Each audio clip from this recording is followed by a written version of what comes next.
Assalamualaikum warahmatullahi wabarakatuh. Perkenalkan, nama saya Dava Azhara Putri Mahfud dengan NIM B4000064.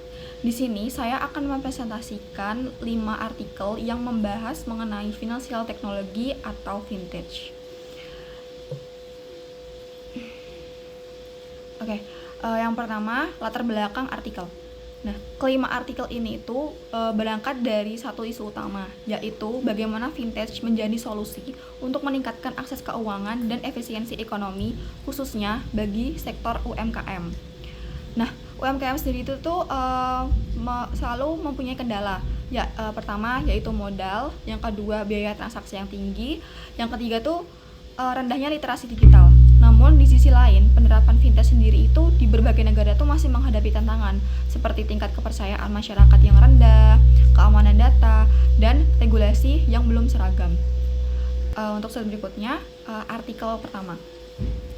Artikel pertama ini ditulis oleh Sharma dan rekan, dan mereka tuh membahas kesulitan UMKM dalam memperoleh layanan keuangan karena asimetri informasi dan rendahnya kemampuan digital.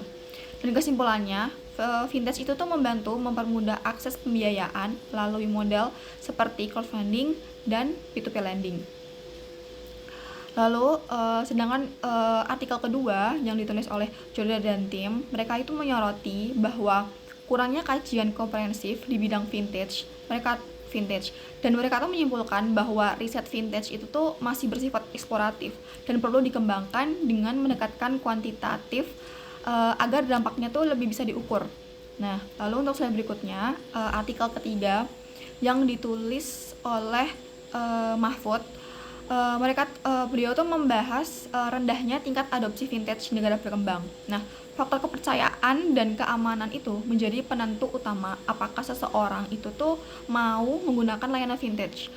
Sementara itu, artikel keempat yang ditulis oleh Rehman, dia tuh meneliti penerapan vintage di sektor UMKM dan menemukan bahwa teknologi seperti blockchain, big data, dan mobile banking itu dapat meningkatkan akses kredit dan transparansi.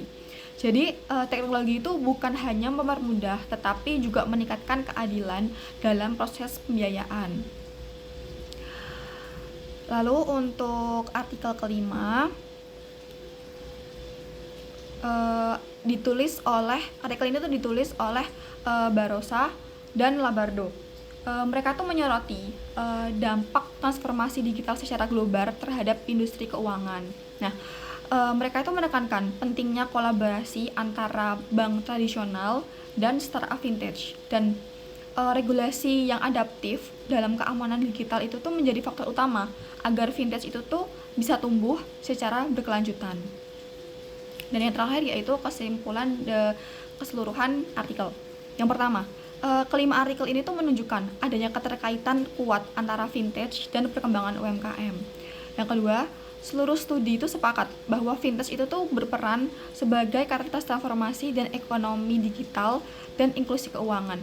Nah, maksudnya katalitas transformasi itu apa? Jadi katalitas itu pendorong utama yang mempercepat perubahan sistem ekonomi dari cara konvensional menuju sistem digital.